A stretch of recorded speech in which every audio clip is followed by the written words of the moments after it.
Plokštiems stogam laidų pravedimas yra du būdai. Yra gamyklinis, garantuotas, labai mažai tikimybės suklysti meistrui. Ir yra būdas paprastas toksai, kur laidas jau kada yra laidas prakištas ir reikia apdirbti. Tai taip su danga padaroma, čia net užveržėjas uždėtas, bet čia irgi galima padaryti gerai, bet čia viskas atiduodama yra į meistro profesionališkumą, į meistro rankas ir ne visi gali padaryti gerai. Ir šičia yra vienas laidas, lygus, tai jį yra pakankamai paprasta užstandarinti. Jeigu tai yra gofra ar tai yra keletą laidų, nebus paprasta jos užstandarinti. Bus labai sudėtinga. Geriau vengti tokių dalykų, susimontuoja originalus gamyklinis produktas, kur išdirbtas ir niekam nebus problemų jokių niekada. Šita danga jinai yra santykinai laidi garui. Tai reiškia, kad patekusi drėgmė iš patalpų, kaip pavyzdys tą šiltinamą sluoksnį, jinai per kažkokį tam tikrą laiką jinai gali išsivedinti per pačią dangą.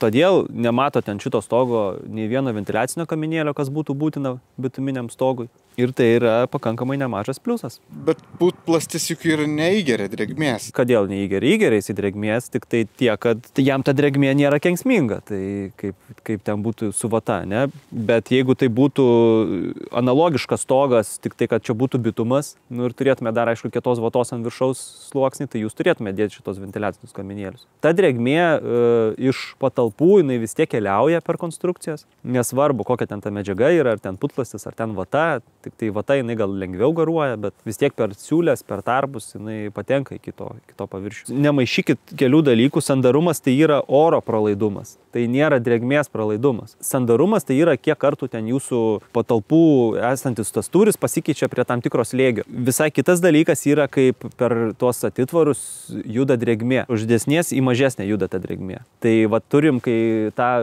žiemą, tai patalpų santykinis drėgnumas yra vienoks, o išorėje yra kitoks. Ir ta drėgmė žiemą labai stipriai iš patalpų juda į lauką. O vasarą mes kartais netgi turim tą atvirkštinį efektą. Gal jeigu paprasčiau paaiškinti, tai ten, kur šilta yra, drėgmės telpa daug daugiau. Čia yra fizikiniai procesai. Ten, kur šalta, tos drėgmės yra daug mažiau.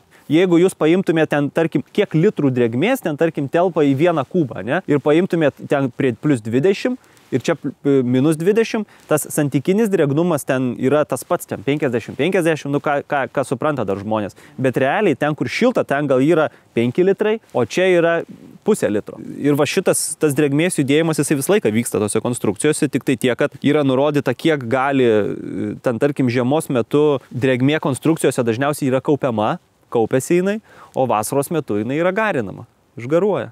Ir tiesiog yra ten numatyta, kokie ten yra galimi